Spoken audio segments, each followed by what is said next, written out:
सबसे बड़ा सवाल, यह जो पॉडकास्ट है वो एक कोइंसिडेंस नहीं था, वो एक कैलकुलेटेड मूव था।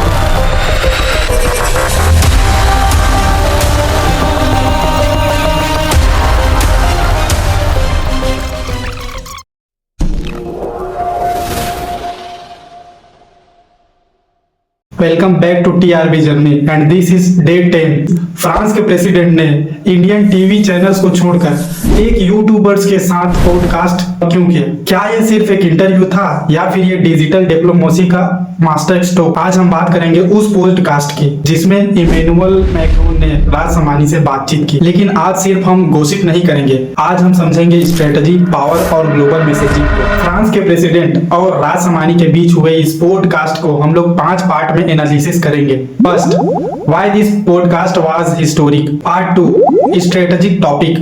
Part 3, topics that really mattered. Part 4, why not Indian TV.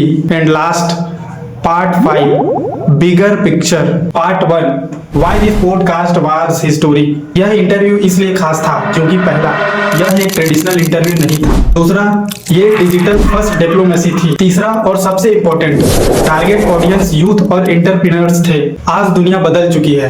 पहले प्रेसिडेंट्स टीवी एंकर से बात करते थे, अब वो क्रिएटर्स से बात करते हैं। क्यों? क्योंकि ऑडियंस बदल चुकी है। आज की ऑडियंस टीवी नहीं देखती, वो यूट्यूब देखती है, वो पॉडकास्ट सुनती है, वो लॉन्ग टर्म कंटेंट कंज्यूम करती है। Part 2, strategic timing. यह पॉडकास्ट उस समय हुआ जब इंडिया फ्रांस डिफेंस पार्टनरशिप मजबूत हो रही थी, राफेल डील चर्चा में थी, एआई और टेक्नोलॉजी कोलैबोरेशन बढ़ रहा था, क्लाइमेट चेंज पर ग्लोबल प्रेशर था। मैक्रोन का मैसेज बिल्कुल क्लियर था, France wants partnership with future India. और सबसे बड़ा सवाल, फ्यूचर इंडिया कौन है? फ्यूचर इंडिया है यूथ, स्टार्टअप्स, एंटरप्रेन्योर्स और सबसे बड़ी बात इस पॉडकास्ट की, राजसामानी की ज्यादातर ऑडियंस इन तीनों कैटेगरी को फुलफिल करती है। अब मैं आपको बहुत ही जरूरी राज की बात बताने वाला हूँ। यह जो पॉडकास्ट है वो एक कोइंसिडेंस नहीं था, वो एक कैलकुलेटेड मूव था।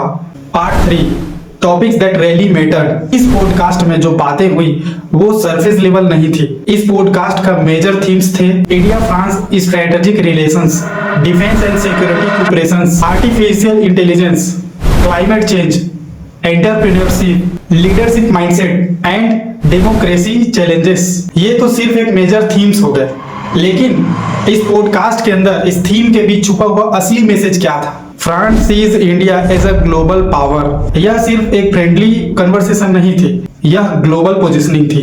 Part 4, why not Indian TV. सबके मन में एक ही सवाल है, जब से राजसामानी के साथ इमैनुअल मैक्रोन का पॉडकास्ट हुआ तब से यही सवाल बार बार सबके दिमाग में गूंज रहा है कि इंडियन टीवी को क्यों नहीं चुना?